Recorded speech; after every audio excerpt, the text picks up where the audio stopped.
bahas tentang sedikit tentang analisis ya, rasio keuangan.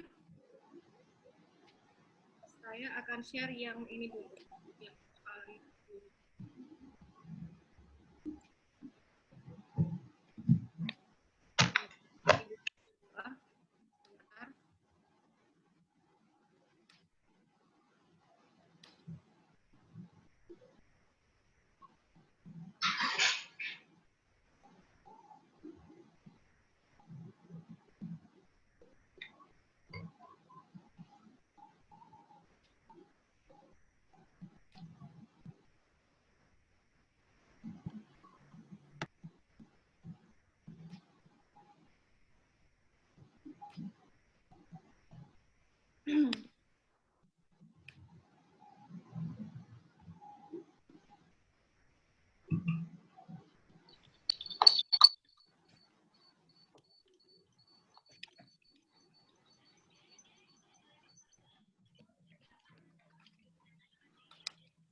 Oke, semuanya. Ilham ini udah kelihatan saya share. Sudah, Bu. Sudah, Bu. Sudah betul yang ini ya. Baik, kita lanjut lagi ke soal nomor. Bu, maaf, Bu. Belum terklik, Bu. Tampilannya. Di slideshow maksudnya ya. Cuma nih kalau di slideshow suka hang nih, nggak tahu lah. Kita coba. 13 sudah.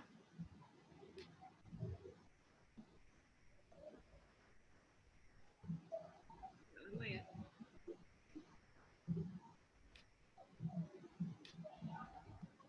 Gimana? Ini munculnya daftar database download, Ibu Ika. Ya? Kami melihatnya ini dari sisi database dari file yang di-download.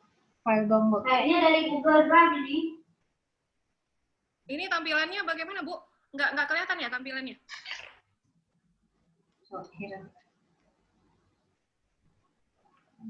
Tapi di saya tampilannya ini.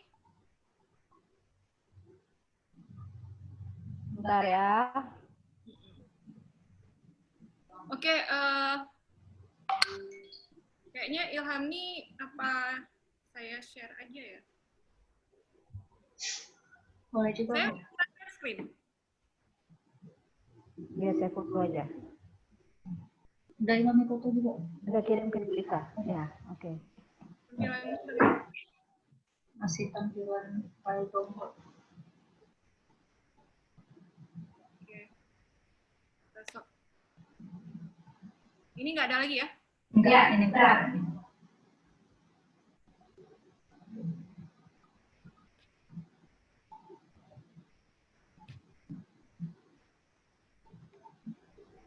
Bentar.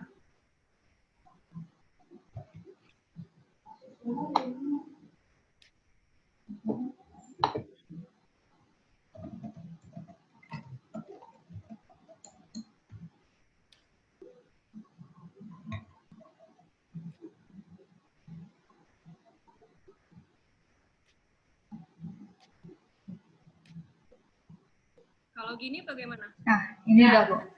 Oke, berarti saya harus, kalau yang di komputer ini kayaknya harus di close dulu ya, semua yang sudah terbuka filenya. Baik. Berarti kita akan lanjut ke 14. Ini kalau nggak salah baru, ini yang ke-13 ya? Iya.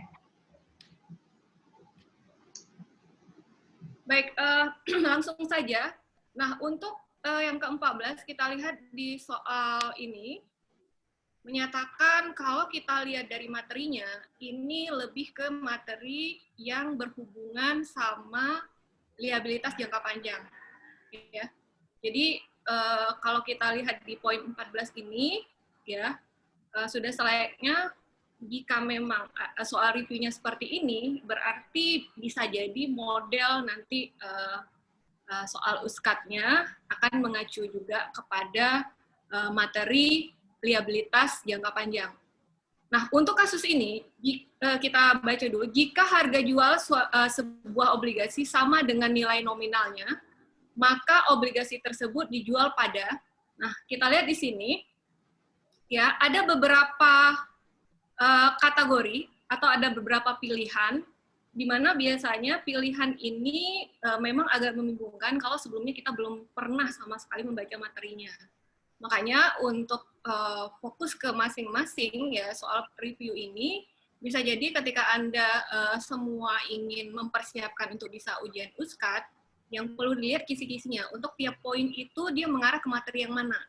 Karena kalau di review sendiri, di soal review sendiri itu kan dicontohkan, ya, dicontohkan bahwa untuk poin 14 misalnya seperti ini, berarti nanti bisa jadi soal USKAD yang sebenarnya bisa jadi ada juga berhubungan dengan liabilitas jangka panjang.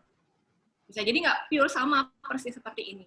Nah, untuk kasus ini, karena ini sifatnya konsep, mau nggak mau kan kita harus punya pengetahuan tentang ini. Kalau dia seandainya obligasi itu jual sama dengan nilai nominalnya, itu disebut istilahnya apa. Atau sebaliknya, misalnya dia dijual, harga jual obligasinya lebih besar daripada nilai nominal, apa yang disebut istilahnya. Nah, untuk kasus ini mungkin tidak butuh terlalu banyak kita kita berikan penjelasan, karena si mahasiswa tidak akan bisa menjawab kalau sebelumnya dia belum pernah membaca, ya, karena kan nggak membutuhkan analisis. Ini seperti kita kayak kita membaca suatu konsep, di mana konsep itu sudah ada aturannya. Nah, demikian juga untuk obligasi. Makanya kalau kita lihat dari beberapa kasus untuk ini, berarti kalau seandainya untuk soal review ini, oh ternyata harga jual obligasi sama dengan nilai nominalnya, itu nilai dijual pada nilai nominalnya. Nah, berarti kalian harus cari, kalau dia seandainya jawabannya harga premium, apa asumsinya? Kalau dia harga diskon, apa asumsinya? Ya, jadi artinya bisa jadi pilihan jawabannya akan berbeda ketika pernyataannya berbeda, tetapi di materi yang sama, di bagian obligasi. Nah, untuk soal review 14 itu paling triknya seperti itu. Jadi kita lihat contohnya untuk soal review tentang harga jual sebuah obligasi, berarti nanti kita harus pahami dulu kira-kira kemungkinan soal yang berhubungan dengan obligasi itu potensialnya soal-soal seperti apa. Nah, makanya gunanya kita mereview seperti itu. Nah, untuk kasus ini memang lebih ke konseptual, ya. Jadi tidak perlu teknis di sini karena tidak ada hitungan, ya, tidak ada hitungan. Kemudian mungkin kalau kasus juga ini bukan berupa ilustrasi kasus, ya. Nah, jadi dibutuhkan pengetahuan kalian untuk mereview lagi tentang liabilitas jangka panjang, di mana salah satunya adalah obligasi. Oke, next. Untuk soal nomor 15. Nah, sepertinya kalau kita lihat dari soal 15 ini, itu tentang laba yang dibagikan kepada pemegang saham. Nah, kalau dari choice-nya sendiri, Anda bisa lihat ya, ada pilihan jawabannya bunga. Ya, ada pilihan jawabannya apakah disebut sebagai prime atau prefer. Terserah ya, mahasiswa ngomongnya prefer atau prime. Kemudian dividen. Kemudian modal pemilik saham biasa. Nah, ini juga mengarah kepada pengetahuan kita tentang istilah-istilah yang akan muncul kalau kita belajar di materi ekuitas, gitu. Ya. Jadi di ekuitas itu unsur-unsurnya ada apa aja. Nah, kalau sebelumnya kita nggak paham itu apa ekuitas, sebelumnya kita mungkin nggak review lagi atau nggak baca lagi, bisa jadi soal nomor 15 ini menjadi soal yang sulit. Atau akhirnya tebak-tebakan ya, karena ini kan choice ya. Jadi apapun kita pasti pokoknya jawab. Nah, mudah-mudahan nanti pada saat post-test jangan pokoknya jawab, tapi karena memang tahu di antara 5 ini yang tepat itu apa. Nah, mungkin pada saat perkuliahan atau mungkin sudah kalian baca-baca sesuai dengan materi yang harusnya kalian persiapkan sebagai akuntansi dasar ya. Dimulai dari, kalau Anda belajar kan harusnya dimulai dari pengantar akuntansi ya. Sepertinya untuk kasus soal nomor 15 atau soal model nomor 15 ini, ya Anda harus balik lagi ke bagian materi ekuitas. Nah, semua tahu bahwa kalau kita lihat di bagian ekuitas, khususnya ini sepertinya mengarah ke jenis usaha apa. Otomatis kalau ada pemegang saham itu bukan perusahaan perseorangan ya. Jadi kita mengenal ada 3, perseorangan, persekutuan, satu lagi adalah perseroan. Nah, itu akan menghasilkan ya penyajian laporan keuangan yang sedikit agak berbeda di dalam segi nama-nama akunnya. Jadi kalau di perseorangan kalian nggak akan mungkin ketemu yang namanya misalnya dividen. Ya kan? Kalian akan ketemu yang namanya prive. Coba aja kalian baca buku pengantar akuntansi untuk ulang lagi. Nah, berarti kan kita akan, kalau untuk soal ini, kalau kita mau analisis, kita akan mengeluarkan ya akun-akun yang nggak akan muncul di perseorangan. Nah, ini modelnya di clue-nya di sini kan pemegang saham ya, clue-nya. Supaya ini kan artinya kalau review kan berarti kita melihat kira-kira clue di soal ini apa, sehingga dengan waktu yang sangat singkat kita bisa pilih atau klik mana pilihan yang jawabannya paling benar ya di antara 5 pilihan tersebut. Tetapi lebih bagusnya lagi kalian memang sudah tahu jawabannya. Kenapa? Karena sebelumnya juga sudah pernah membaca materi ini. Kalau kita lihat laba yang belum dibagikan itu kan sering disebut sebagai saldo laba. Makanya kan muncul tuh nanti di ekuitas saldo laba ya kan. Tetapi kepada saat kapan saldo laba itu akan dibagikan, maka itu istilahnya akan sudah berganti. Laba yang sudah dibagikan kepada pemegang saham, otomatis akan, itu memang istilah ya, akan disebut sebagai dividen. Jadi sebenarnya untuk soal nomor 15 ini nggak begitu sulit kalau memang sebelumnya kita sudah sangat-sangat memahami setiap istilah-istilah di dalam laporan keuangan, dan Anda harus review lagi setiap laporan keuangan, ada nggak perbedaan dari segi isinya ketika dia adalah perseorangan, ketika dia adalah persekutuan, ketika dia jenisnya itu adalah perseroan ya. Jadi mungkin kalau Anda bilang, Bu, kira-kira kalau kita mau lihat itu materinya di mana, memang kalau di pengantar, kalau punya buku pengantar akuntansi 1, mungkin itu belum ketemu ya. Karena pengantar akuntansi 1 itu masih perusahaan perseorangan ya. Karena kayak ada bab tentang akuntansi perusahaan dagang. Jadi dia belum terlalu kompleks ya. Tapi nanti di pengantar 2 itu udah mulai ya, dan apalagi kalau udah di intermediate 1 dan 2, kita pure seringkali kasus-kasusnya itu adalah PT ya. Jadi otomatis nggak ada lagi itu kalau nanti ditampilkan laporan keuangan, bukan laporan keuangan perusahaan perseorang lagi. Seperti misalnya kelihatan sekali itu munculnya kalau kita tahu tuh dia perseorangan, itu kasus-kasusnya pasti nanti di laporan ekuitas pemiliknya. Jadi coba kalian lihat di bagian ekuitas, itu pasti kalau dia perseorangan sering modal tuan A ya, paling laba bersih tahun berjalan, kan gitu. Istilah di ekuitasnya, di akunnya. Nah, itu biasanya dia perseorangan. Tapi kalau udah ada muncul istilah di ekuitas itu, akun ya maksudnya, itu ada modal saham, kemudian nanti ada saham treasury ya, kemudian unsur-unsur yang akhirnya merupakan keseluruhan dari akun-akun yang ada di ekuitas, khususnya untuk perusahaan jenis perseroan. Nah, kalau istilah ini adalah memang biasanya ya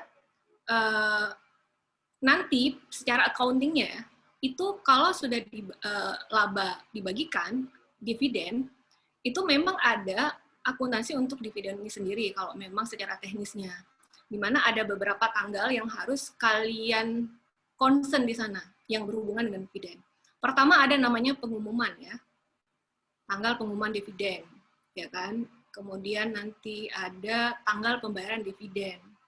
Nah, satu lagi juga ada pada saat bukan pengumuman, pada saat memang akhirnya diambil keputusan ya untuk membayar dividen, karena prosesnya sendiri itu untuk pembayaran dividen itu nggak harus setiap tahun gitu. Jadi tergantung dari RUPS-nya. Nah itu kalau secara prosesnya. Nah tapi karena ini akuntansi dasar mungkin proses itu tidak terlalu kita concern. Yang penting yang Ibu bilang, oh berarti Bu tadi kita sudah sampai ke materi tentang liabilitas jangka panjang. Berarti kan kayak runtun ya. Berarti setelah ngomongin tentang liabilitas jangka panjang, berarti tentang ekuitas. Materi tentang ekuitas. Sehingga bisa jadi nanti soal-soal yang di-review ini mungkin akan sama ya. Bukan mungkin, memang iya ya. Sama materinya, cuman tidak sama persis ya. Tidak sama persis seperti soal review. Jadi kayak kalian punya kisi-kisinya untuk soal review. Jadi apa aja yang menjadi concern kalian nanti waktu kalian persiapan menjawab soal USKAD. Ya, mudah-mudahan nanti post-testnya itu lebih tinggi ya daripada pre-testnya sebelumnya untuk soal review itu sendiri. Ya, sehingga ada peningkatan lah bahwa dari mungkin belum begitu ada gambaran tentang model-model soal USKAD, tapi setelah direview oleh si dosen, ya itu Anda semua sudah minimal sudah ada gambaran. Itulah kira-kira tujuan kita. Baik, nah untuk laba yang dibagikan kepada pemegang saham itu tentu saja pasti nggak disebut sebagai bunga atau prime ya, atau modal pemilik saham biasa. Sebenarnya ini adalah soal yang sangat mudah sekali. Kalau sebelumnya yang Ibu bilang tadi ya sudah pernah baca ya yang dimaksud dengan dividen itu apa. Jadi bisa aja ini dibalik, ya kan bisa jadi dibalik ya. Dividen merupakan, nah bisa jadi laba yang dibagikan ke pemegang saham. Ya, tapi kalau yang belum dibagikan masuk kemana dia? Return earning ya, masih laba ditahan, jadi itu belum dibagikan. Oke. Nah, kemudian soal selanjutnya itu tentang laba neto. Ya, laba neto berarti ya mungkin laba bersih lah ya, sama lah istilah laba neto, laba bersih ya kan. Ini kan kayak pernyataan gitu. Laba neto akan, maka kita lihat memang choice-nya ini akan berisi jawaban-jawaban seperti apa. Nah, laba neto, nah ini butuh sedikit analisis ya. Analisis, kalian harus balik lagi ke pertama harus ngerti tentang persiapan konsep yang Anda pahami tentang persamaan akuntansi. Ya, dimulai dari itu dasar dulu supaya kayak perubahan-perubahan ini nanti pada akhirnya Anda akan bisa jawab soal ini. Nah, saya balik lagi, mungkin ini sangat konseptual tapi saya rasa cukup worth it ya kalau saya ulang lagi karena ini 2 jam ya, jadi kalau cuma bahas apa jawabannya kayak saya rasanya 20 menit udah selesai ya dengan cuman berapa lagi nih soal. Kalau 25 ya berarti tinggal dikurang aja ya, 25 berarti berapa soal lagi? 11 ya? Nah, 11 soal lagi ya. Jadi, artinya sangat singkat sekali ya, sehingga tidak membutuhkan terlalu banyak waktu untuk menjelaskan. Makanya kalau nanti ada sedikit saya ulang-ulang tentang materi kuliah, itu sebenarnya juga untuk mengingatkan Anda, selayaknya juga harus diulang lagi supaya nanti kemampuan kalian atau pengetahuan kalian itu juga memorinya kembali lagi. Karena ini kan udah istilahnya udah 3 tahun yang lalu belajarnya ya. Kan ini udah mau selesai semua ya kan? Rating berapa nih? 2017 ya? Ilhami? Iya Bu, 2017. Ya berarti ya kalau ini dapatnya di 2017, apa ini 2021 ya 4-3 tahun yang lalu lah ya. Dimulai dari pengantar akuntansi. Jadi kalau di persamaan akuntansi itu kan ada yang kita sebut sebagai aset sama dengan, itu kan rumus dasarnya. Aset sama dengan liabilitas ditambah ekuitas. Itu di awal sekali pada saat dosen mengintroduce kalian untuk belajar akuntansi. What is accounting kan gitu.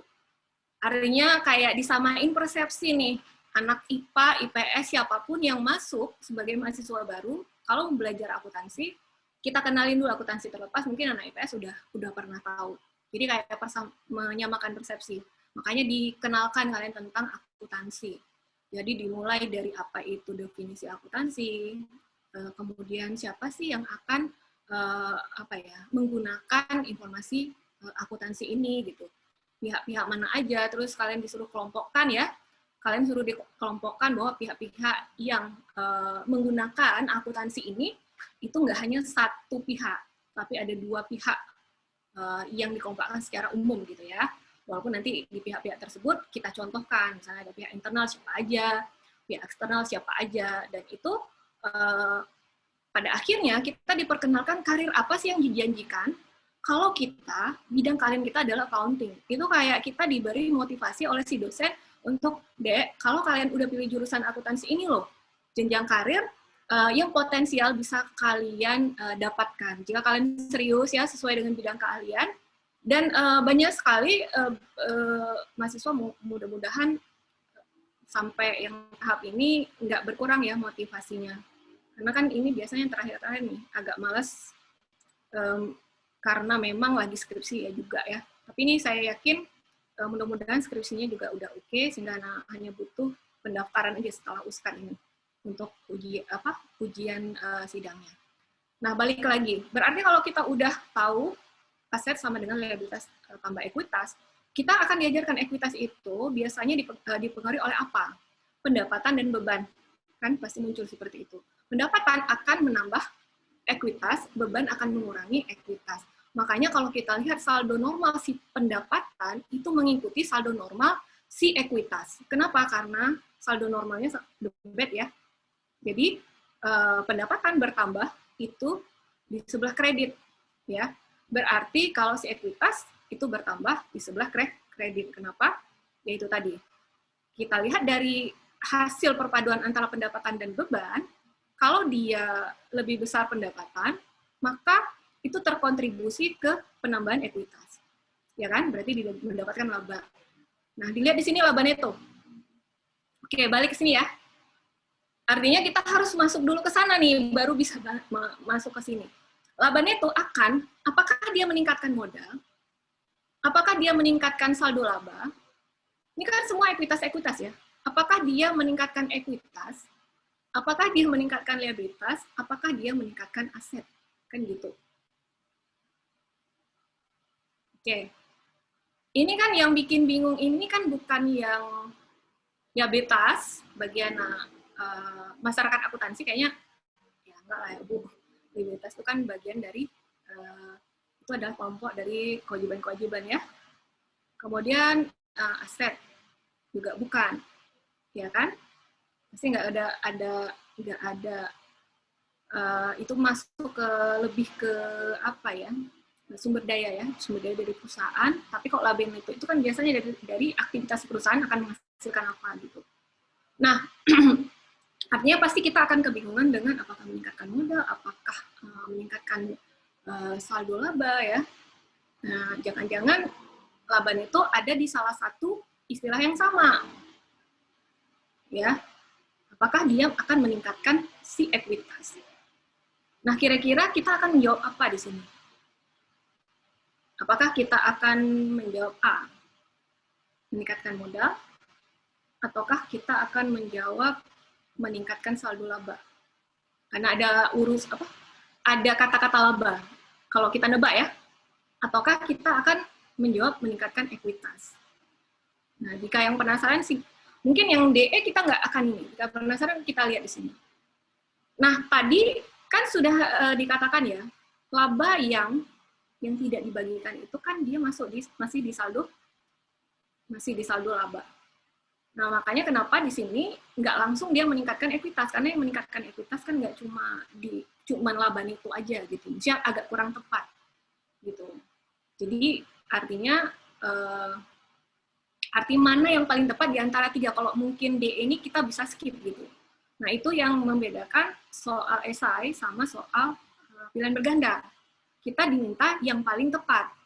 Walau ujung-ujungnya, Bu, kan ekuitas itu kan yang menambah itu kan perpaduan antara pendapatan dan beban juga bisa aja menambah ekuitas. Ya. Tetapi kan itu nanti secara keseluruhan mana yang paling tepat di antara semuanya.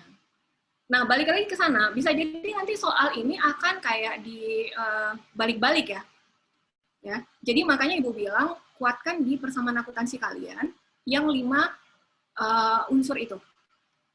Ya, pertama tentang kelompok aset. Kemudian kelompok liabilitas, ekuitas, pendapatan, dan beban.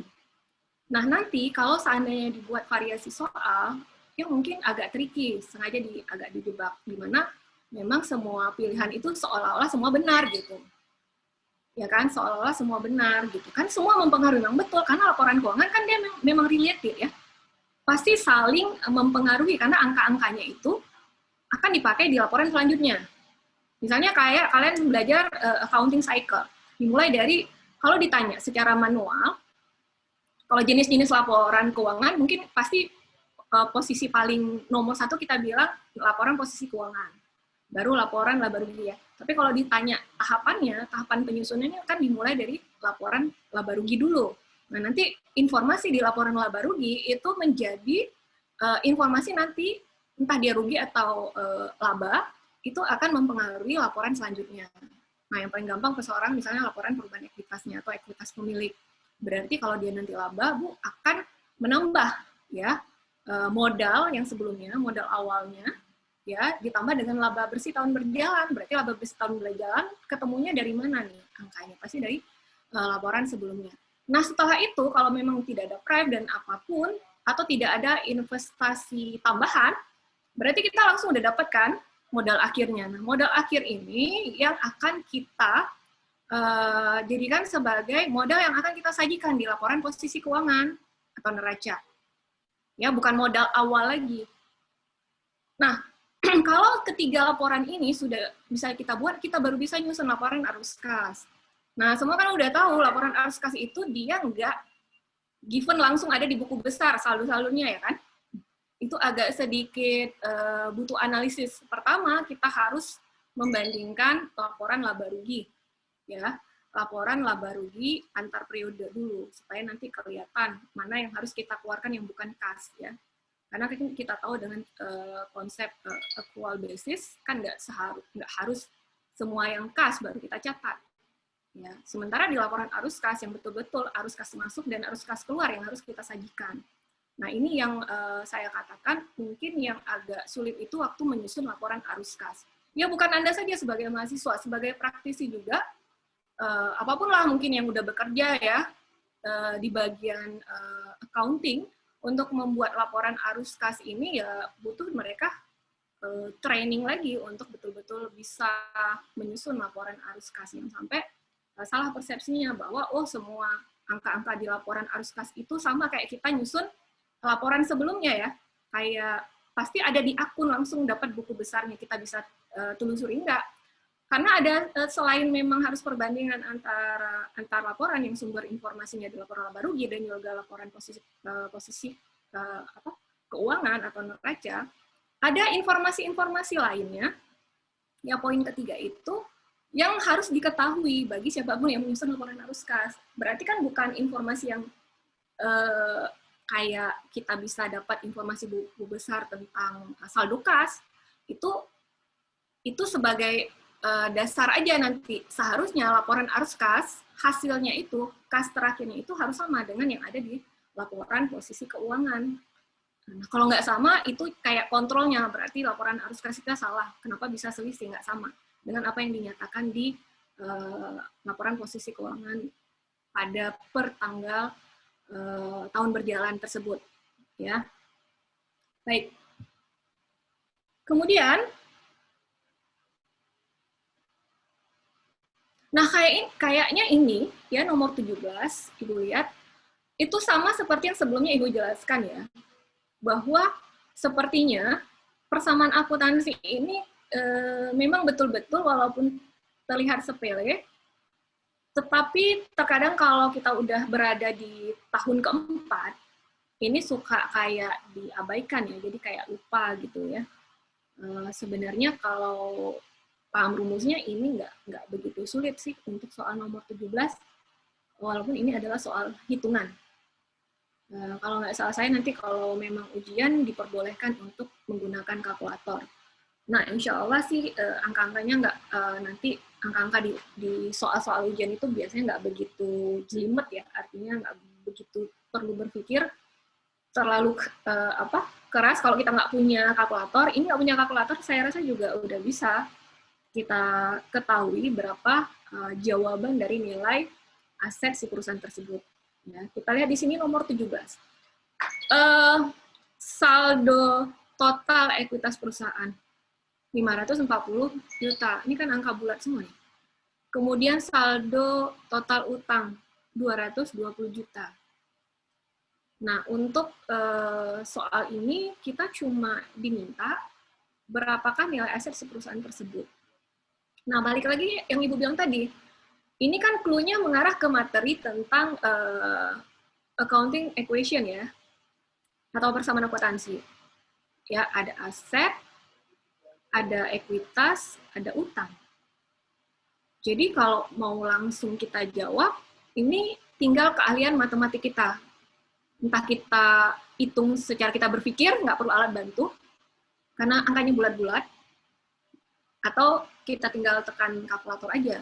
Cuman, yang jadi masalah di sini adalah bukan angkanya, tetapi rumusnya. Oke? Apakah angka ini kita mau nebak-nebak, oh Bu, angka ini kalau tebak-tebakan kan kita kurang, atau kita tambah, atau kita kali, atau kita bagi, itu tebak-tebakan. Tapi saya berharap mudah-mudahan mahasiswa saya nggak tebak-tebakan, tapi karena memang dia tahu, ya karena dia tahu bahwa ini mengacu pada persamaan akuntansi.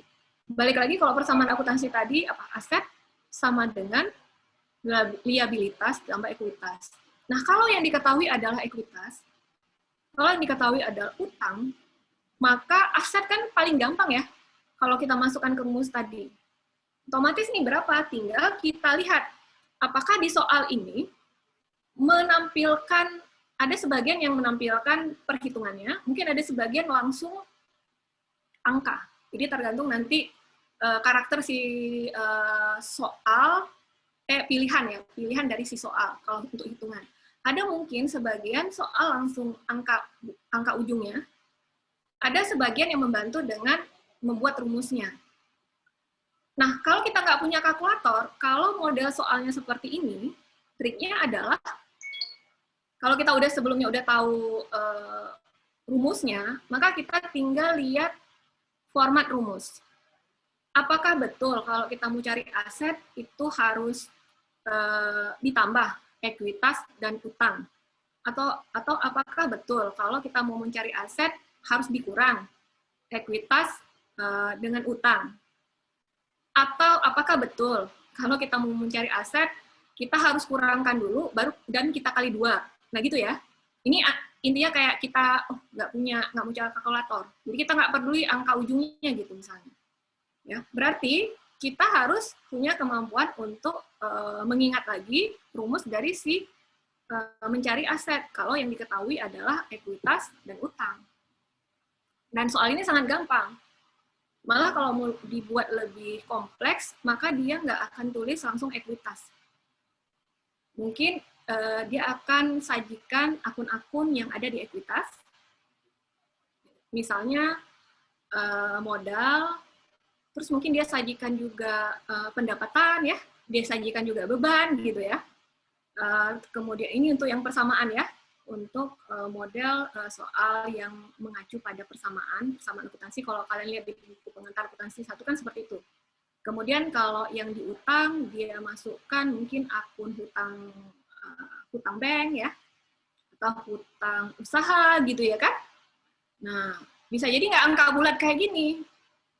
Berarti kan kalian harus mentotalkan dulu masing-masing elemen ini, dia kelompok utang mana, akun kelompok ekuitas mana, baru kalian bisa cari. Nah, kalau ini sih gampang. Ya, makanya saya katakan kalau nggak ada kalkulator, ini juga gampang sih.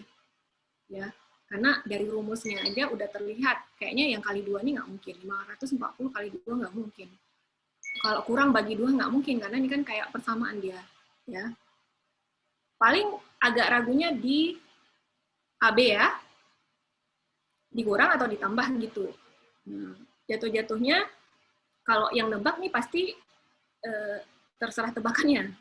Tapi kalau dia nggak nebak, ini pasti betul. Jadi 100% pasti betul. Kalau nggak nebak ya, 100% itu pasti betul, karena ini gampang sekali ya. Pasti B gitu ya, tambah. Nggak peduli lah dia jadi 760 juta, nggak perlu kalkulator maksudnya. Pokoknya, oh ini tambah ini. Karena yang lain kan nggak ada. Kecuali 540 juta tambah 220 juta sama dengan 760. Yang satu lagi 540 juta tambah 220 juta jadinya 700. Nah, itu mungkin kita bingung gitu. Kita harus cari benar-benar rekalkulasi nama istilahnya. Ya, jadi seorang akuntan itu juga nggak boleh merasa percaya dengan angka. Makanya ada yang namanya salah satu prosedur ya. Nanti kalau kalian audit, ada belajar audit, udah kayak saya rasakan udah pasti. Ada namanya prosedur audit itu recalculation. Ya, selain analisis, yaitu salah satunya selain konfirmasi, observasi ya, recalculation. Nah, yang kebanyakan kita kalau nggak berjiwa skeptis, maka kita percaya-percaya aja. Padahal bisa jadi begitu disam, ya begitu disam, kita nganggap bahwa kalau komputer itu pasti benar ya. Kita nggak tahu, bisa jadi dia kayak manual. Nah, ada dia tambah itu, ada satu kolom yang nggak dia tambah, atau ada angka yang nggak dia tambah, atau salah ambil inputannya. Nah, jadi akan menjadi berbeda. Nah, kalau ini kita nggak berjiwa skeptis atau hati-hati, bisa jadi kita percaya-percaya aja dengan angka apapun yang disajikan. Nah, selayaknya kita jangan langsung ya, jadi kita rekalkulasi. Makanya kalau ada waktu, sebaiknya kalau untuk yang sifatnya adalah hitungan, walaupun kalian yakin, kalau masih ada waktu, bolehlah kalian rekalkulasi lagi pakai kalkulator kalau memang itu adalah alat bantu yang memang diperbolehkan pada saat ujian. Ya, ya intinya untuk jaga-jagalah, mana tahu ya kita silap. Atau nggak kelihatan ya, bahwa ternyata ada jebakan di soal pilihan tersebut. Seperti Ibu bilang tadi, jebakannya adalah di jumlah. Misalnya 540 juta tambah 220 juta, jadinya dia tulis 700 juta. Nah, itu kan berarti dijebak di bagian total. Nah, bisa aja kan, kita nggak lihat lagi choice-choice di bawahnya, pilihan, oh ini udah betul. Nah, itu juga jadi kendala. Cuma yang tadi saya ingatkan adalah ketika memang rumusnya atau cara mencarinya itu berbeda-beda. Berarti kan fokusnya di rumus nih kan. Kalau soal ini ya, fokusnya di rumus gitu. Di rumusnya. Berarti aset kita dapatkan dari total utang ditambah dengan total ekuitas. That's it. Jadi itu sebenarnya tidak terlalu begitu sulit ketika kita setiap mereview soal, kita balik lagi ke konsep dari sumber materi si soal. Nah, kalau Ibu lihat sumber materi si soal ini lebih ke persamaan akuntansi ya, karena Anda disuruh cari nilai aset. Oke. Kemudian di 18. Nah, ini lagi-lagi kalau kita lihat, ya namanya juga akuntansi dasar, pasti kan hubungannya selalu dengan banyak sekali kaitannya dengan pelaporan keuangan ya. Nah, otomatis pasti merujuk ke selalu laporan keuangan. Nah, untuk 18 itu, kalau saya lihat, ini adalah soal yang mengacu pada materi tentang laporan laba rugi. Jadi, kalau Anda tidak mempersiapkan diri dengan bahan, apa aja sih unsur-unsur dari laporan laba rugi, ya, maka mungkin ini menjadi salah satu soal yang bisa jadi salah kalian jawab. Ya kalau memang nggak pernah mau peduli, pokoknya taunya laporan laba rugi itu adalah pendapatan dan beban, selesai gitu ya. Jadi cuma pendapatan dan beban, tetapi kalian nggak pengen tahu sebenarnya format lengkapnya itu biasanya apa untuk laporan laba rugi. Sehingga kalian bisa tahu kira-kira yang nggak termasuk dalam pos-pos laporan laba rugi itu apa gitu. Nah, kendala di mahasiswa adalah untuk masing-masing laporan keuangan, kadang di masing-masing berbagai contoh dari laporan perusahaan kan dikaitkan dengan aktivitas perusahaan. Biasanya semakin kompleks ya aktivitas perusahaan, akun-akunnya semakin banyak dan semakin kalau kita bandingkan dengan akun yang biasanya bermunculan di buku-buku itu kan kayak lebih umum ya. Jadi sehingga kita lebih familiar hanya akun-akun yang ada contoh-contoh di buku.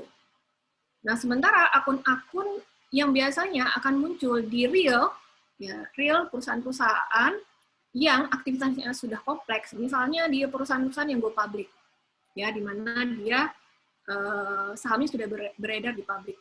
Jadi otomatis kan dia akan mempublish nih laporan keuangannya, dan itu sumbernya sudah ada. Biasanya kalau kita waktu masih kuliah, dosen-dosen akan suruh Anda untuk mencari contoh-contoh laporan keuangan untuk perusahaan yang go public. Tujuannya apa? Tujuannya adalah untuk memperbanyak pengetahuan kalian tentang jenis-jenis akun di setiap laporan keuangan. Sehingga kalian punya kayak pemahaman ya, atau kalian punya wawasan yang lebih luas dibandingkan hanya kalian membaca buku teks yang mungkin akun-akunnya itu lebih ke aktiviti yang lebih sederhana. Bukan berarti salah deh, karena memang kalau dalam belajar itu yang diasumsikan harus yang sederhana dulu, baru bisa kita menyelesaikan sesuatu yang kompleks.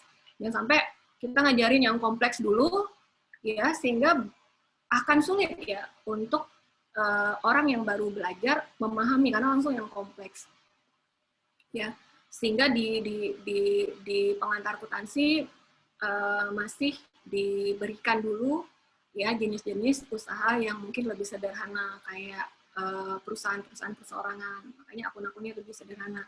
Terus jenis usahanya ya ada dimulai dari jasa, karena jasa itu kan dia kegiatannya tidak terlalu aktivitinya tidak terlalu sebanyak kalau di perusahaan dagang atau manufaktur ya. Terus pendapatannya juga tidak terlalu bervariatif mungkin ya. Jadi otomatis itu akan mempengaruhi pengeluaran untuk perusahaan jasa yang juga tidak terlalu variatif seperti di perusahaan manufaktur. Nah, kita balik lagi ke sini ke nomor 18, berarti di sini apa yang harus Anda fokuskan di sini? Berarti minimal Anda tahu laporan laba rugi itu formatnya apa, terus kebiasaannya itu di setiap elemen umum dalam laporan laba rugi itu apa aja muncul akun-akunnya. Jadi istilah di sini adalah pos-posnya. Berarti kalau dikasih pernyataan seperti ini, maka choice-nya adalah kalau untuk kasus ini yang bukan berarti ya, karena kecuali yang bukan pos-pos laba rugi. Nah, kalau dari sini mana yang bukan merupakan pos dari laporan laba rugi? Untuk A misalnya, beban administrasi dan umum. Kalau ini sih sering dan familiar ya. Ya. Kecuali nanti kalau di soal yang lain itu bisa jadi dia nggak buat secara apa nih namanya? Secara umum. Dia buat mungkin apa misalnya? Biaya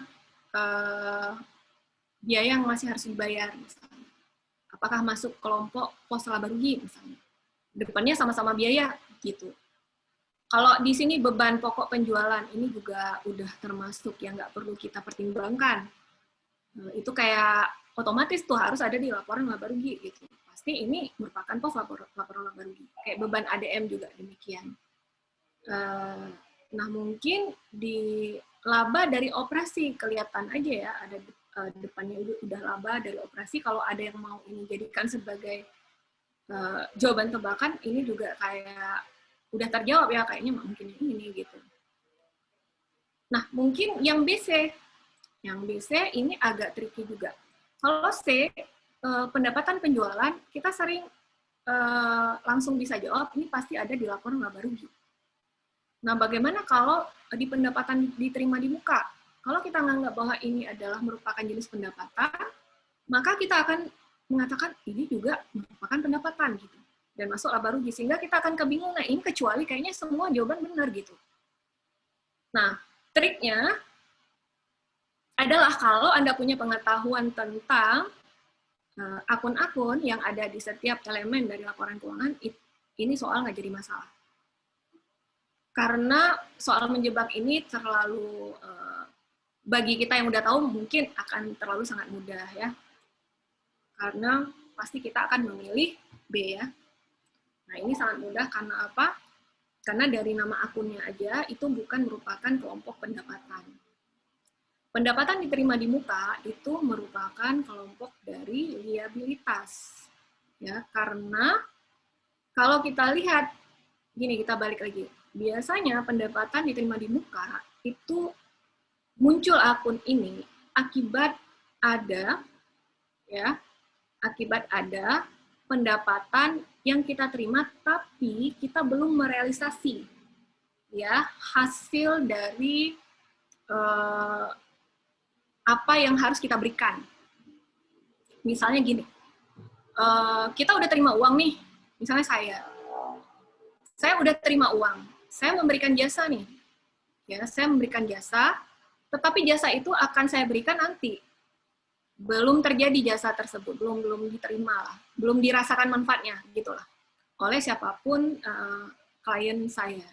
Maka sebagai perusahaan pada saat saya terima uang, padahal jasanya belum saya berikan, maka itu masih berupa kewajiban saya.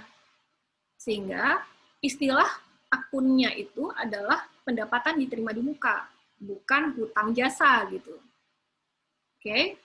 Nah, di debit pasti kita buat kas karena kita terima uang. Di kreditnya, kita anggap itu masih kewajiban. Sehingga nggak boleh kita perlakukan dia ya sebagai pendapatan. Berarti kalau kita jasa, berarti pendapatan jasa. Kapan pendapatan diterima di muka itu yang merupakan kelompok liabilitas atau kewajiban kita itu kita perlakukan dia atau kita catat sebagai pendapatan jasa kita ketika sudah direalisasi.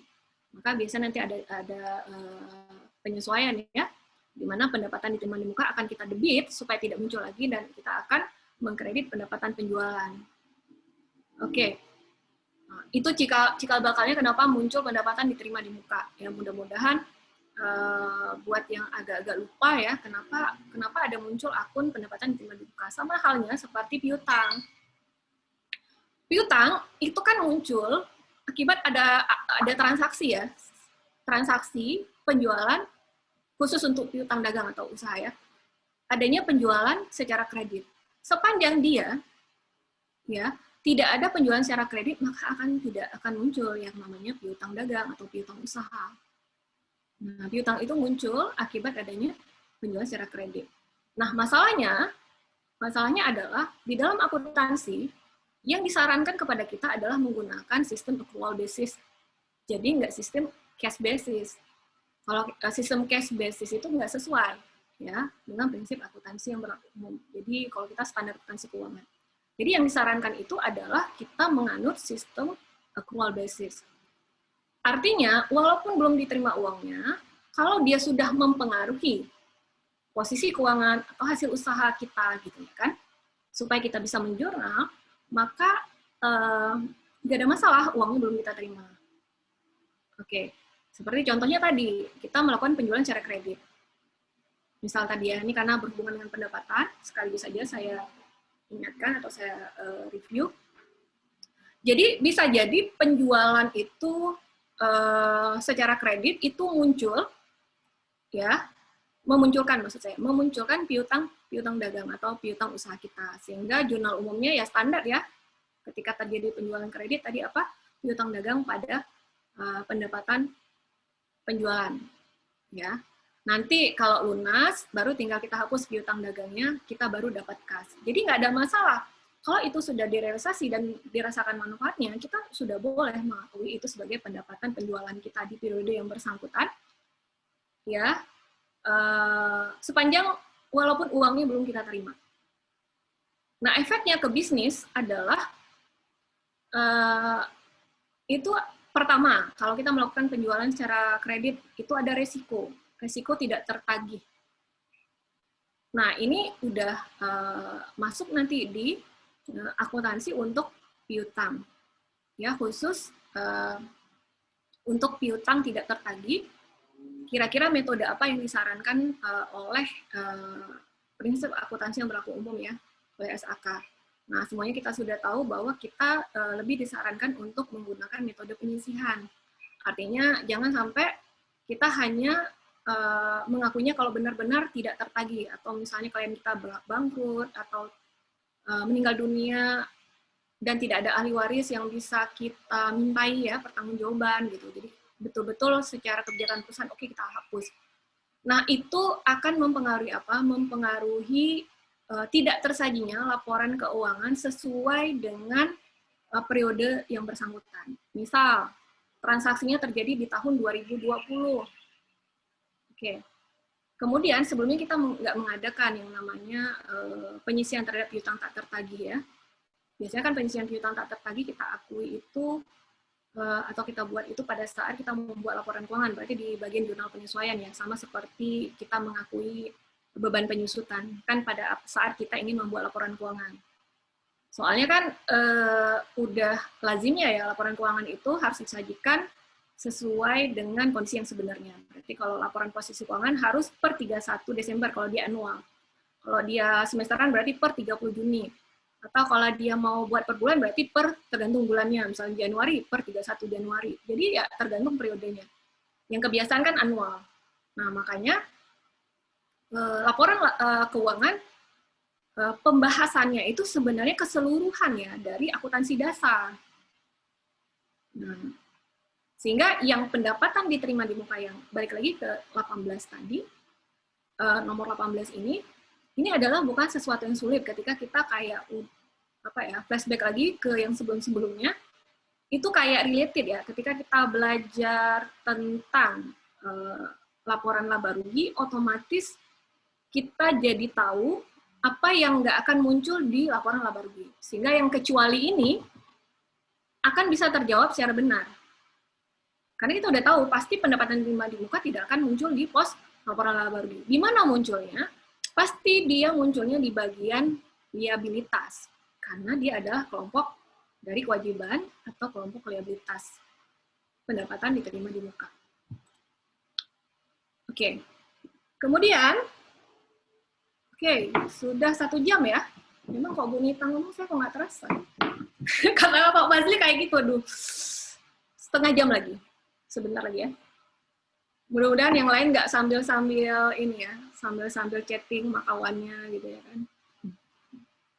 Biasanya kan kalau dengar metode kayak gini kan bosan, ya. Jadi mohon maaf karena siang, karena Ibu pagi, kalau bagusnya sih pagi, ya. Cuma saya lagi ngajar, makanya minta waktu sama Pak Fazli minta siang, ya. Bukan saya sukanya siang, tapi pas kali Kamis itu saya cuman ngomongnya agak siang. Oke, kita lanjut aja biar cepat. Nah, bagaimana dengan nomor 19? Nah, nomor 19 coba kita lihat. Salah satu komponen dalam laporan arus kas adalah arus kas dari aktivitas pendanaan yang meliputi pos-pos. Nah, berarti balik lagi ke soal nomor 18 tadi kan, Ibu mengatakan bahwa ini ada hubungan dengan laporan keuangan. Nah, berarti otomatis untuk bagian ini materi laporan arus kas harus fix, ya. Kalian baca ulang. Kalau nggak akan bisa jawab si soal nomor 19 yang sebenarnya kalau udah baca ini adalah soal yang jawabannya nggak perlu berpikir terlalu keras, ya. Tidak ada analisis di sini, tidak ada membutuhkan analisis gitu. Jadi atau membutuhkan interpretasi yang butuh waktu lama. Karena ini kayak isi dari laporan arus kas apa aja dan meliputi pos apa aja misalnya gitu. Tetapi yang jadi masalah adalah kadang mahasiswa hanya hafalin kelompok besarnya. Oke. Lihat di sini kan, salah satu komponen dalam laporan arus kas adalah arus kas dari aktivitas pendanaan. Bisa jadi kalian hafalin cuma 3 kelompok besarnya. Oke? Pasti kalian hafalkan aktivitas operasi, aktivitas pendanaan, sama investasi. That's it, itu aja yang pokoknya itu aja lah. Yang namanya arus kas pasti formatnya ada arus kas dari aktivitas operasi kan gitu ya. Arus kas dari aktivitas pendanaan, arus kas dari aktivitas investasi kan gitu. Nah, untuk clue soal nomor 19 itu berarti kalian harus baca lagi untuk persiapan pos-pos dari masing-masing aktivitas tersebut. Nah, ini kok kayak sering dilupakan ya. Jadi bisa jadi soal segampang ini bisa jadi salah. Karena Anda hanya mengetahui apa istilahnya? Cuman judul elemen besarnya, elemen atau kelompok umumnya di si laporan arus kas yang dibagi 3, yaitu arus kas dari aktivitas operasi, kemudian pendanaan, dan investasi. Oh ya, kenapa Ibu ulang-ulang? Sebenarnya kan ini kan kalian butuh waktu kalau belajar ulang ya. Nah, psikologisnya ketika kita itu mendengar hal yang berulang-ulang, saya sih berharap kayak terrekam di memori, kalau memang ada quote si dosen itu, atau materi itu kita terbaca atau terdengar, kalau modelnya sama, mudah-mudahan tanpa belajar keras, oh ya udah pernah gitu. Oh ya, udah pernah tahu atau udah pernah dengar, biasanya kalau untuk soal choice, keuntungan seperti itu. Biasanya kalau kita udah pernah dengar, dikasih pilihan, ya, kalau kita biasa melihat soal-soal choice, kan butuh hanya latihan-latihan ya. Kalau yang baca materi udah Bu, semua udah khatam lah istilahnya, sudah tamat semua, sudah kalian baca. Cuman bagaimana aplikasinya kalau dijadikan soal kan gitu, makanya di-review. Nah, kalau yang ini pos-pos apa aja? Kalau aktivitas pendanaan, kita lihat apa saja, ini kan nggak bisa kayak ditebak. Ini kan kayak Ibu bilang tadi ya, kalau tebak bisa aja salah. Nah, kita lihat nih, pendapatan dan ekuitas. Apakah dia liabilitas dan aset? Nah, kita lihat berarti di aktivitas pendanaan ini bukan merupakan aktivitas operasi. Nah, kalau dia masuk di aktivitas operasi, bisa jadi pilihan itu salah. Jadi, apa kira-kira? Nah, misalnya ini ada perpaduannya. Ada hubungannya sama aktivitas operasi nggak di sini? Berarti itu kayak kita keluarkan dari pilihan jawaban kita. Walaupun mungkin salah satunya pendanaan. Ya, mungkin salah satunya pendanaan. Kita lihat di sini, apa aja? Kalau pendapatan berarti operasi ya. Ya kan? Dia bukan pendanaan. Berarti kan pendapatan itu kan muncul akibat aktivitas normal perusahaan. Pasti dia kelompok operasi, kan paling gampang gitu. Atau beban-beban. Muncul karena aktivitas normal perusahaan ya. Karena kita beraktivitas gitu. Walaupun liabilitas itu masuklah sebagai pendanaan gitu kan. Nah, atau yang lain lagi berarti ada yang sudah kita kayak outlier kan, apa istilahnya kita delete ya sebagai jawaban kita. Nah, tapi lebih baiknya lagi kalau kita memang udah tahu sebelumnya apa. Ini istilahnya kalau kita kayak ragu-ragu gitu deh. Kalau ragu-ragu gitu, kita balik lagi ke aktivitas apa aja yang masuk ke operasi, kemudian apa aja yang masuk investasi, berarti kalau aktivitas pendanaan, apa yang kita keluarkan dari sini. Kalau kita lihat seperti itu. Makanya kenapa kalau dilihat dari lingkaran jawabannya C, kan semuanya liabilitas ya, dari B sampai E ya. Nah, makanya Ibu bilang, satu-satu kalian lihat kira-kira yang nggak ada hubungannya sama pendanaan. Ya. Kenapa? Karena kalau liabilitas itu hubungan dengan pendanaan, kita akhirnya ya mendapatkan sumber pendanaan itu pasti dari kita hutang ya. Oke. Atau kita mengeluarkan uang itu karena kita bayar utang atau kewajiban kita. Karena kalau aktivitas pendanaan kan termasuk di dalamnya arus kas masuk dan arus kas keluar dari aktivitas pendanaan. Nah, kenapa ekuitas? Karena ekuitas juga merupakan sumber pendanaan apa istilahnya? Nanti ada modal saham atau modal disetor ya kan? Nah, itu masuk ya. Makanya kenapa dia masuk ke pendanaan. Nah, kalau aset itu tidak, walaupun ada liabilitasnya, makanya nggak cocok. Pendapatan yang A juga tidak, walaupun ada ekuitas. Nah, itu yang saya maksudkan tadi. Jadi, sengaja dibuat agak sedikit membingungkan karena dikombinasi antara jawaban salah sama yang benar. Berarti Anda untuk kasus nomor 19 kalau ini didapatkan dengan soal model yang sama, ya mudah-mudahan bisa jadi nanti aktivitas investasi, ya, atau bisa jadi nanti soalnya tentang apa sih pos-pos di aktivitas operasi gitu.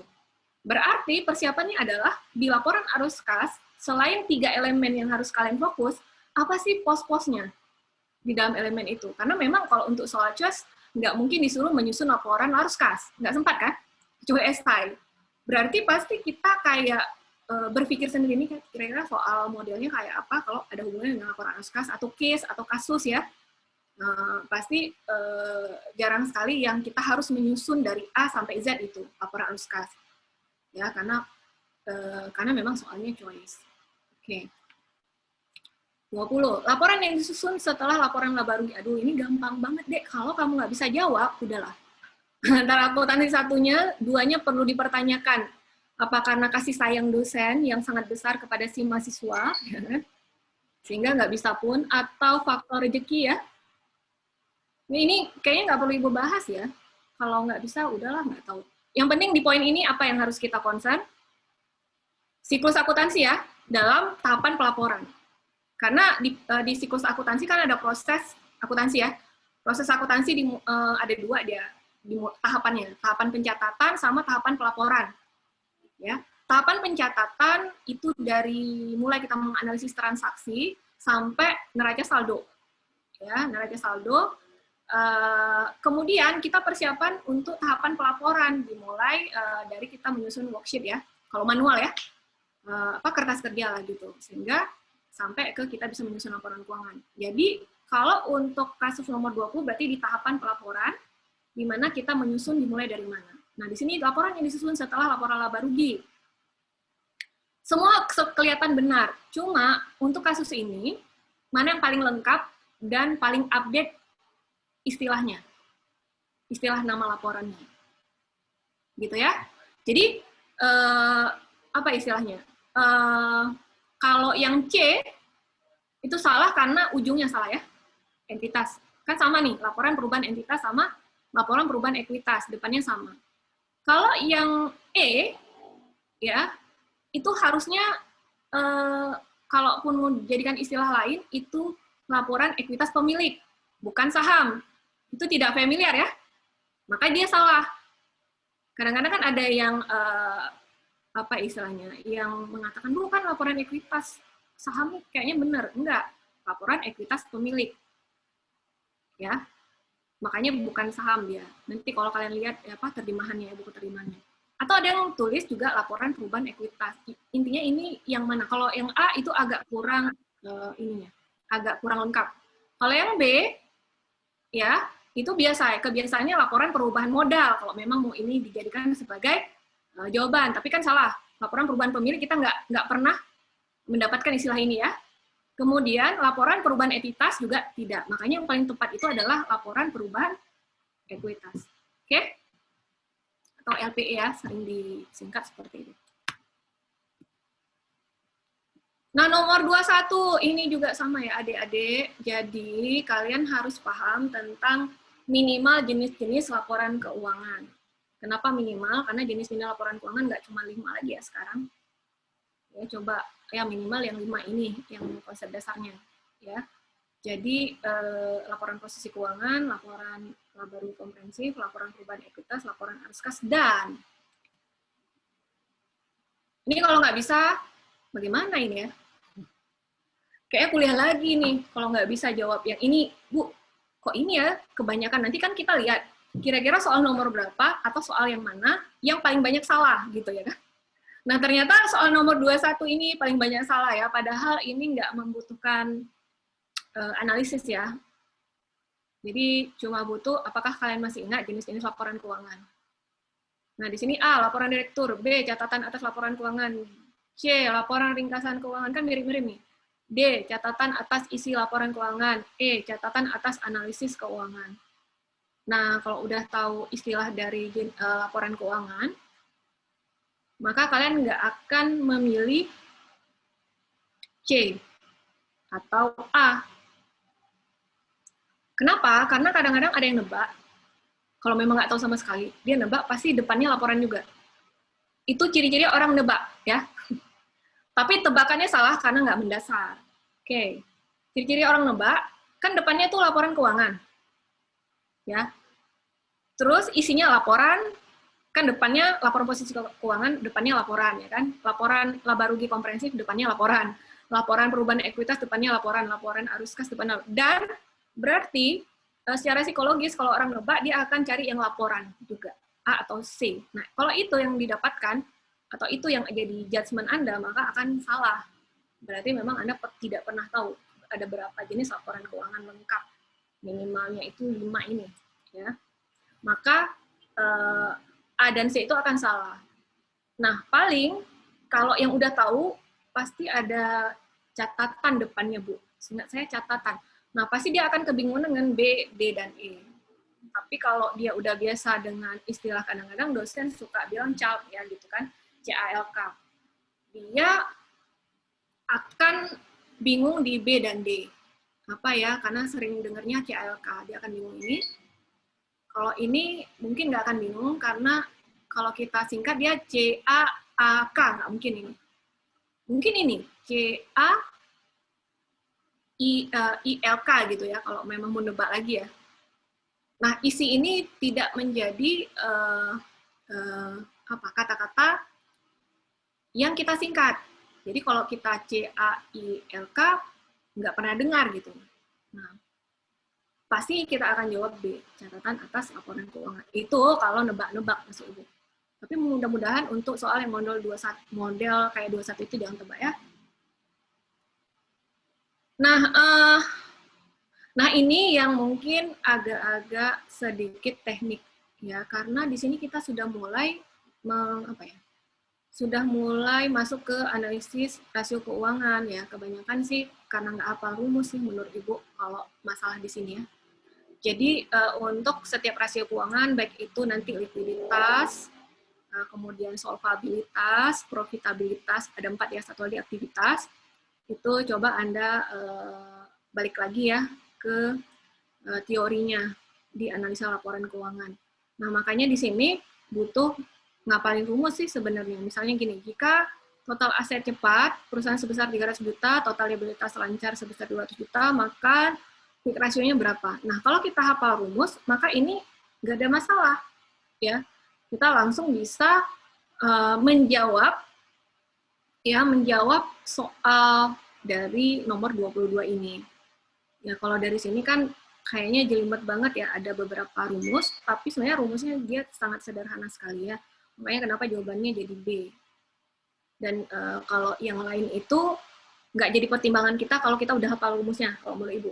Ya, untuk soal kasus ini. Seperti paling A dan B aja bingung. Ini yang di atas, pembaginya itu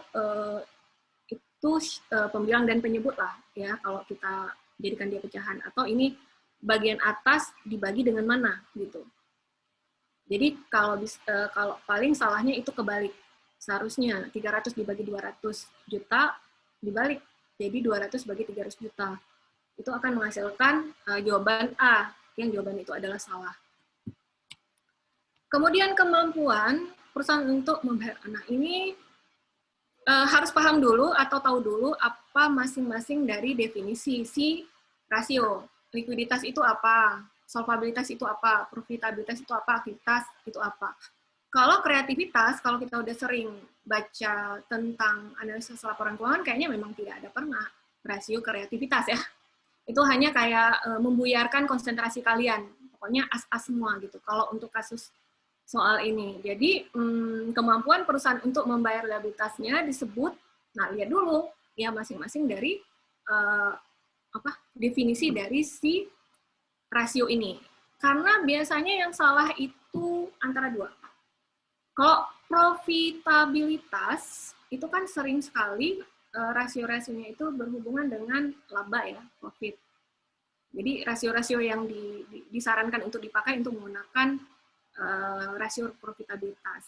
Tetapi kalau kemampuan perusahaan untuk membayar liabilitasnya bisa jadi ada hubungannya sama likuiditas atau solvabilitas. Nah, bisa jadi ada mahasiswa yang akan menjawab yang salah gitu. Nah, kalau kita lihat di sini kan solvabilitas itu juga sama ya, tetapi likuiditas itu apa bedanya? Kan juga sama-sama kemampuan membayar kewajiban. Nah, biasanya ada hubungannya dengan kewajiban jangka panjang dan kewajiban jangka pendek atau total seluruh kewajiban. Makanya nanti saya akan yang khusus dari 20 ini ada materinya supaya tahu ya. Jadi agak cepat-cepat sedikit. Saya mau kasih nampak materinya untuk rasio keuangan. Nah, ini adalah analisis utama. Nah, ini juga nggak akan bisa jawab kalau nggak tahu rasio profitabilitas. Ya, tetapi kalau untuk kasus ini, mungkin kalian bisa jadikan clue, kalau profitabilitas kan hubungannya sama profit ya. Hubungan sama profit pasti ada hubungannya sama penjualan. Yang lain itu kayak perputaran piutang usaha kayaknya lebih ke nggak cocok di profit ya. Kalau rasio lancar itu juga nggak cocok karena biasanya dia di likuiditas, perputaran persediaan kayaknya lebih ke aktivitas ya. Quick rasio tadi kayak soal nomor sebelumnya. Nah, rasio yang digunakan untuk mengukur seberapa efektif perusahaan dalam mendapatkan semua sumber daya yang dimiliki adalah rasio apa? Ya, efektif. Kalau efektif itu berarti kita pasti nggak akan menjawab dia kreativitas, tidak akan menjawab dia urusannya sama likuiditas, ya pasti urusannya ini sama kalau pemanfaatan sumber daya itu pasti dengan aktivitas. Ya, makanya jawabannya aktivitas. Oke, kalau untuk materi itu sudah, mungkin saya cuma memperlihatkan yang barusan ya, yang barusan tentang rasio keuangan. Saya nggak tahu ini bisa saya, mudah-mudahan bisa share. Yang saya download tadi. Bentar ya. Tadi udah keluar sih. Nih. Oke, mudah-mudahan bisa di-share.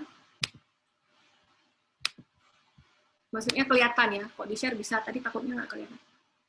Oke, ini yang Ibu maksud tadi ya. Jadi, tadi kan soal nomor 21 atau 22, sampai 25 tadi ya, ngomongin tentang si rasio keuangan. Makanya, mau nggak mau kita flashback lagi dengan 4 unsur rasio tersebut, ya profitabilitas, ya likuiditas, solvabilitas, sama aktivitas.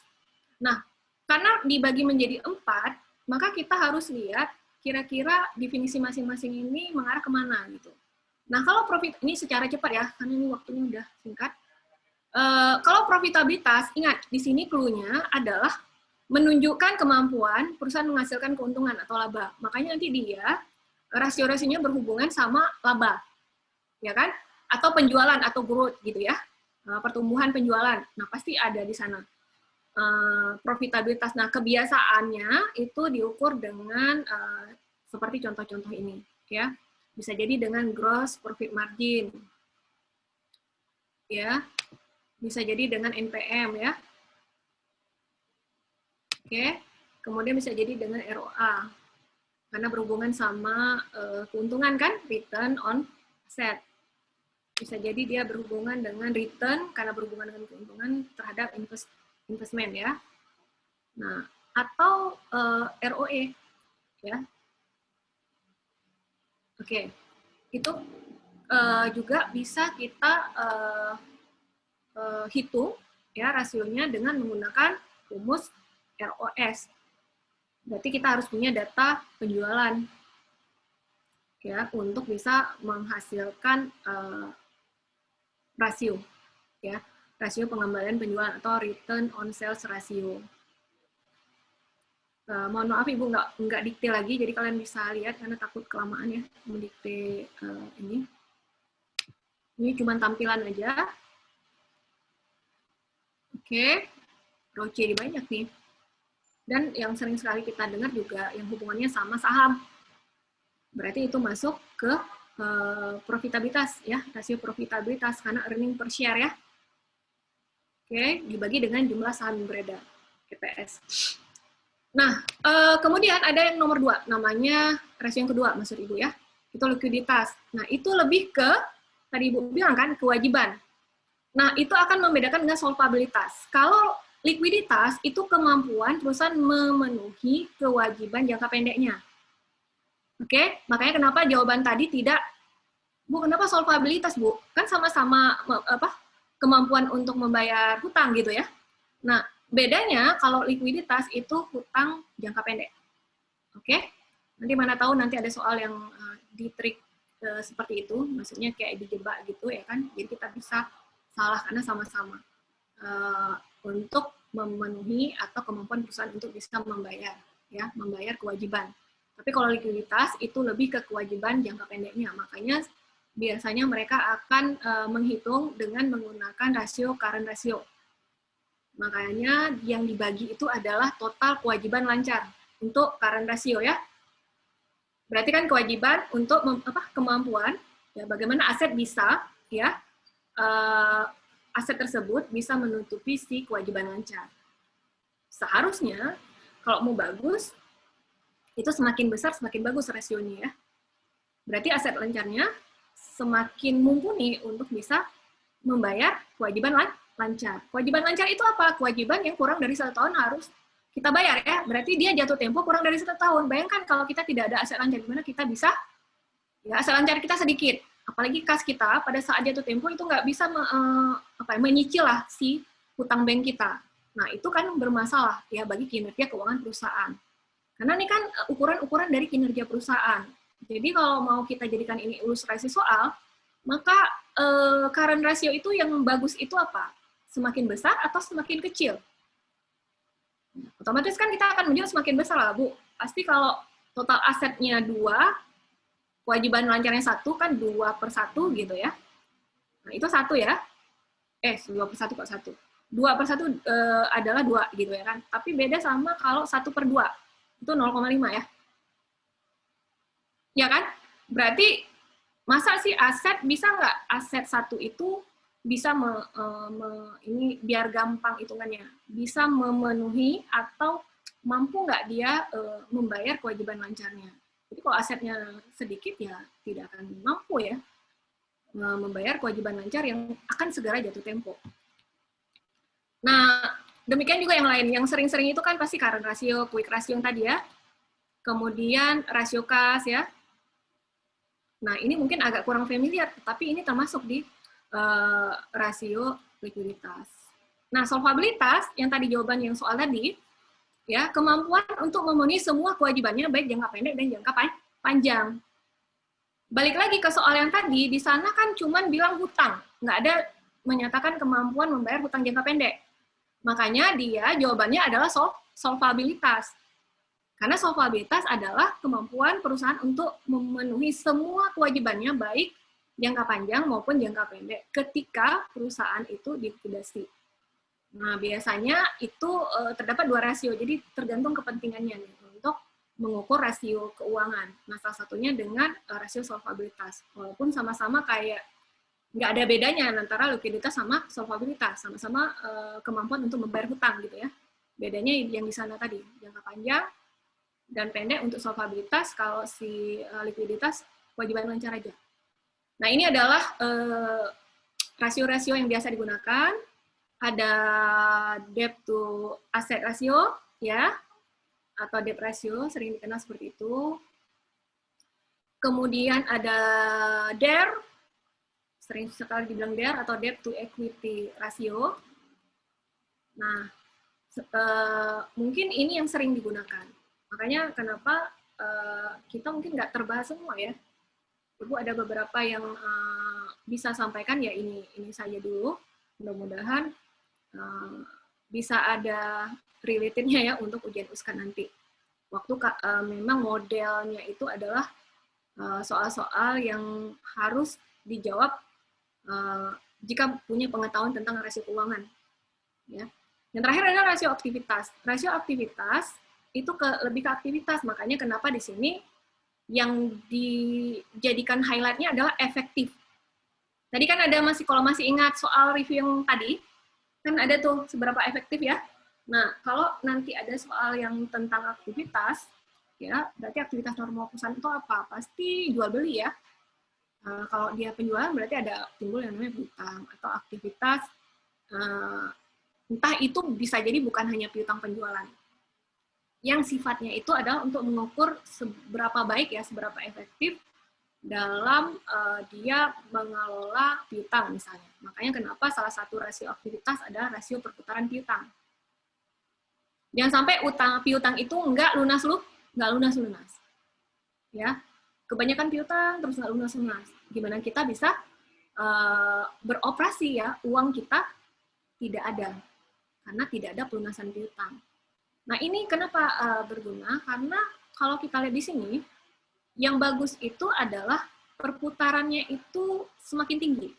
Jadi kan berarti lunasnya cepat ya, perputarannya semakin tinggi. Berarti semakin baik. Demikian juga dengan persediaan dan apalagi nih, aset ya, rasio perputaran aset. Jadi kalau kita lihat, ini rata-rata memang pada akhirnya mengacu pada analisis kita. Kalau analisis itu kan berarti perbandingan, jadi dia harus dibandingkan dengan angka yang lain. Jadi angka, kalau di dalam akuntansi, kalau nggak dibandingkan, biasanya itu nggak ada maknanya. Makanya, kenapa perlu ada analisis terhadap laporan keuangan? Misalnya kalian disajikan cuma satu laporan keuangan, misalnya tahun 2020. Sementara kita adalah salah satu pihak yang perlu laporan keuangan tersebut. Cuma dikasih 2020, kira-kira apa yang menjadi analisis kita? Nggak ada, karena nggak bisa kita bandingkan, kecuali si perusahaan tersebut menampilkan dua. Kalau dia menampilkan dua, kita bandingkan yang sebelumnya. Oh, ternyata ada peningkatan di laba. Oh, ada peningkatan di aset. Oh, ternyata ada kalau kita mau masuk ke rasio lebih detail lagi, oh bagus nih likuiditasnya, oh ini bagus nih solvabilitasnya, oh bagus aktivitasnya, rasio aktivitas. Nah, itu hanya bisa kalau kita perbandingkan. Baik, karena setengah jam lagi akan melakukan post test, jadi sepertinya dengan penjelasan yang Ibu rasa cepat-cepat ya, bagi Ibu ya, bagi Anda mungkin sangat membosankan dari tadi. Mudah-mudahan bisa rileks setengah jam. Kalau udah tahap ini, yang penting berdoa ya. Karena untuk buka-buka lagi nggak sempat ya. Jadi berdoa, semoga apa yang Anda pelajari dan Anda pahami, itulah yang keluar soalnya ya. Dan mudah-mudahan ada peningkatan dari segi wawasan dan pengetahuan tentang akuntansi dasar dari hasil review Ibu Aida Yulia dan maupun lanjutan dari saya tadi. Terima kasih kepada para panitia USKAD, dan terima kasih kepada Pak Fazli, Bu Eva, juga Ilhami ya, yang dari tadi udah kontrol atau pantau terus room. Dan buat mahasiswa yang sebentar lagi akan menjalankan post test dan nanti akan mengikuti USKAD. Tanggal berapa ya, Ilhami? Tanggal 27, Bu. Tanggal 27, oke. Hari Sabtu. Assalamualaikum warahmatullahi wabarakatuh. Waalaikumsalam warahmatullahi wabarakatuh. Izin lihat ya. Ya, boleh. Ya. Baik, terima kasih Ibu Nita Erika Aryani yang sudah mereview sebahagian dari soal-soal pretest yang sudah para mahasiswa jawab kemarin. Mudah-mudahan hasil review hari ini ditambah dengan penambahan materi lainnya yang di dalamnya tadi berisi mengenai rasio laporan keuangan ya, atau rasio keuangan itu bisa memberikan tambahan baru yang saya percaya sebenarnya teman-teman mahasiswa itu sudah memahami itu terlebih dahulu, hanya mungkin ada yang luput dan lain sebagainya, sehingga apa yang disampaikan oleh Ibu Nita Erika tadi itu menjadi penambahan dan refresh bagi Anda sekalian. Harapannya apakah apa yang disampaikan oleh Ibu Nita Erika tadi, gambaran-gambaran yang telah dibahas oleh Ibu Nita tadi itu menjadi soal yang muncul pada tanggal 27, saya nggak bisa jawab untuk itu. Nah, kepada para mahasiswa mungkin boleh untuk coba masuk ke e-learning, walaupun ujian untuk post-test itu disetting oleh Pak Fazli pada pukul 16. Namun silahkan teman-teman untuk mencoba masuk ke sana. ada satu hal yang ditambahkan oleh pengisi konten e-learning untuk USKAD ini. Mudah-mudahan sebahagian dari para mahasiswa sudah mengunjungi e-learning ini. Itu bisa dilihat di sana bahwa Pak Fazli sudah menambahkan untuk review, mungkin ada yang mau mengulang, ya, ada yang mau mengulang kemarin, ada yang tertinggal, misalnya bahwa materi yang telah disampaikan oleh Bu Aida kemarin itu sudah ada di e-learning. Para mahasiswa sekalian boleh mencek apa yang ada di sana mengenai pembahasan, mungkin kalau kemarin terlewat atau terlupakan bahagiannya, mungkin boleh ditonton kembali video yang sudah diupload oleh Pak Fazli. Lalu kemudian ya di dalam hal pelaksanaan ujian ini, ya terutama dalam konten e-learning ini, itu juga sudah ditambahkan satu video lainnya yang harapannya itu juga bisa membantu Anda untuk menambah wawasan Anda, karena yang telah dipaparkan dalam konten e-learning ini salah satunya itu juga merupakan bahagian dari materi yang mestinya ada di dalam pengantar akuntansi atau akuntansi dasar. Tadi Ibu Nita Erika menyebutnya sebagai akuntansi dasar. Nah, video di sana itu berisi mengenai trik dan tips bagaimana tes uji kompetensi untuk teknisi akuntansi, dan sebahagian dari isi video tersebut itu memperlihatkan bagaimana Anda mestinya melakukan proses transaksi, lalu bagaimana menjurnalnya dan lain sebagainya, dan sepertinya saya lihat rata-rata itu terjadi pada perusahaan dagang. Harapannya itu bisa membuka wawasan Anda berikutnya, karena perusahaan dagang dia memiliki sesuatu yang sedikit lebih spesifik dibandingkan dengan perusahaan jasa yang Anda pelajari itu di dalam pengantar, terutama pada bahagian awal-awal semester, ya. Nah, video yang telah di-attach-kan atau sudah di-upload di e-learning ini itu berdurasi sekitar 35 menit. Saya rasa itu adalah satu penjelasan yang sangat baik untuk ditonton karena di dalamnya berisi banyak hal, dan videonya itu mudah untuk diikuti. Saya yakin itu tidak akan memusingkan Anda untuk menonton video tersebut.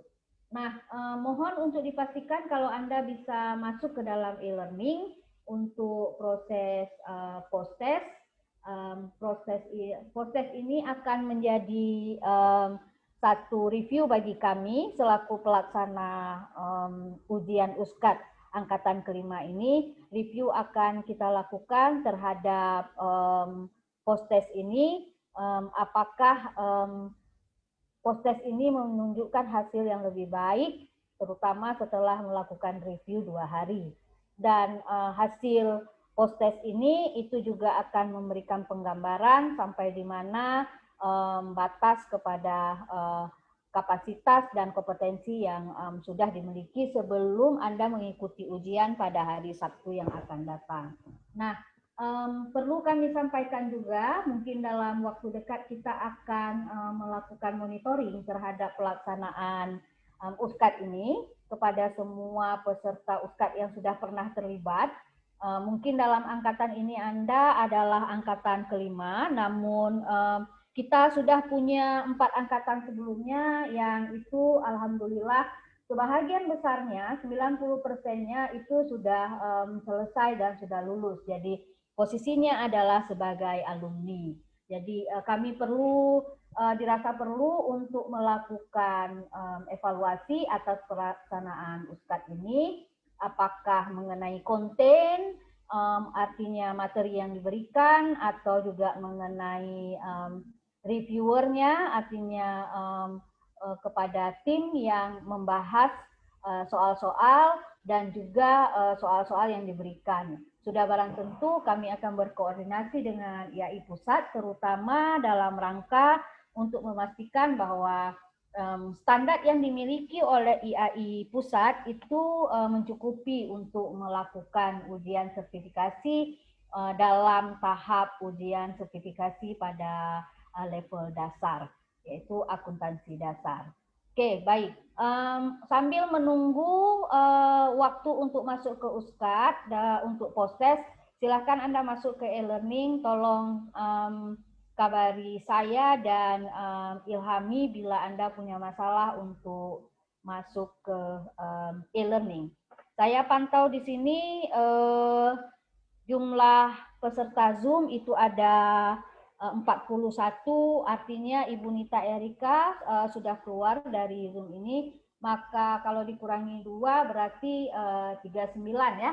39 peserta udah hadir di dalam pertemuan Zoom hari ini. Mudah-mudahan peserta ini juga akan memberikan hasil yang baik atas proses hari ini. Baik, silakan Anda mengakses e-learning sambil menunggu waktunya untuk masuk ke e-learning.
Baik adik-adik sekalian, waktu untuk masuk ke Zoom itu sekitar 15 menit lagi. Untuk memudahkan Anda supaya Anda konsentrasi di Zoom, kita boleh keluar dari, untuk bisa konsentrasi di e-learning, kita boleh keluar dari Zoom. Ya, saya akan keluar dari Zoom dan kita akan close untuk Zoom. Ilhami sudah dokumentasi untuk yang review kedua? Sudah ya, oke. Kalau sudah, saya persilakan Anda untuk boleh leave dari Zoom. Silahkan Anda masuk ke e-learning dan Anda tunggu untuk waktu ujiannya. Saya akan pantau dari e-learning untuk ujiannya. Baik, kalau nggak ada lagi yang mau kita diskusikan, sampai jumpa hari ujian. Mudah-mudahan hasilnya baik. Tolong diperhatikan kalau yang kemarin hasil waktu pretest masih belum memuaskan, tolong dilihat hati-hati kembali dengan soal post-test ini. Baik, demikian saja dari saya. Silahkan Anda boleh meninggalkan ruang Zoom ini. Saya akhiri dengan wabillahi taufiq wa hidayah. Assalamualaikum warahmatullahi wabarakatuh. Waalaikumsalam.